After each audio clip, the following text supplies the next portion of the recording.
here, and in this video I'd like to talk about hope from an energy perspective. Now, hope is related to the choices that we can see in the world, in our environment, or how our perception works about the situation that we're in. And those choices, interestingly enough, from an energy perspective, sit in our sacral chakra.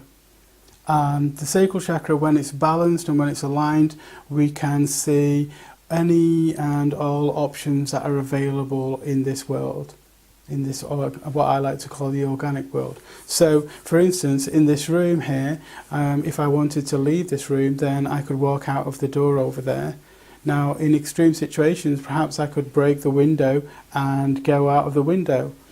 If I was sat with a coach and maybe working with some friends and we came up with multiple solutions, for instance, we could dig a hole and go out through a tunnel in the ground, or we could perhaps even break through the roof and go out that way. So all of those choices, whether they're hidden from our perception in a sense that we can't think of them at the moment, or whether they're right in front of us and we can think of them, they all sit in this sacral chakra.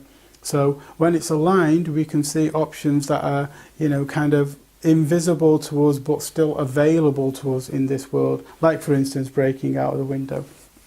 Now, from a point of view is that if we get into a situation where we can't see any options at all, and an infinite discussion would still not give us any available options, any choices out of our situation, then in that situation we can, and people often do say that I am hopeless because there is no hope of a solution, there is no way that I can see out of here.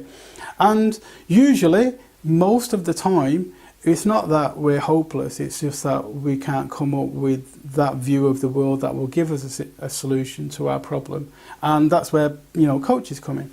But there can be situations in this world where, from a perspective of this rational, scientific world, where we cannot see any options that will get us out of a situation. And then we say, we're hopeless, I'm hopeless, the situation is hopeless, right? But from an energy perspective, there is another chakra that becomes available to us, or that can become available to us, and that is the brow chakra. And hope sits in the brow chakra.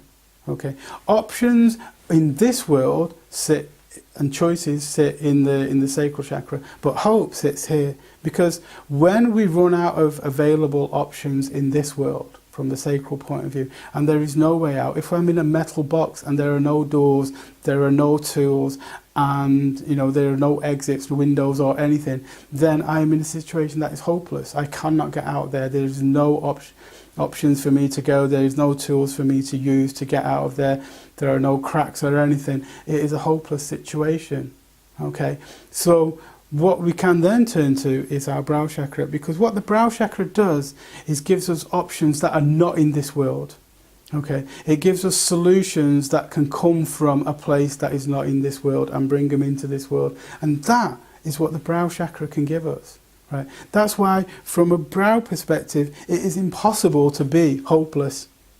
And the reason for this, and I love to give reasons for this and love to follow through on how this works, is because right next to the brow, what we have is the crown.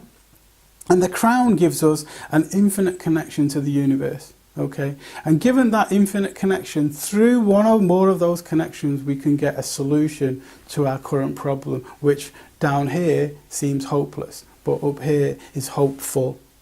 Okay? And what, for me, when a client comes along, or when a person comes along and they're kind of saying that they're hopeless, then what I often see is that they're looking for solutions within the sacral, when sometimes you have to go through the brow, get to the brow to get to those solutions.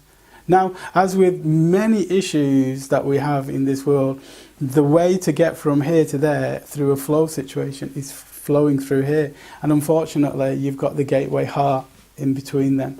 And that, as with many things, is the kind of issue that needs to be addressed before you can even get to the brow to access a solution from that perspective.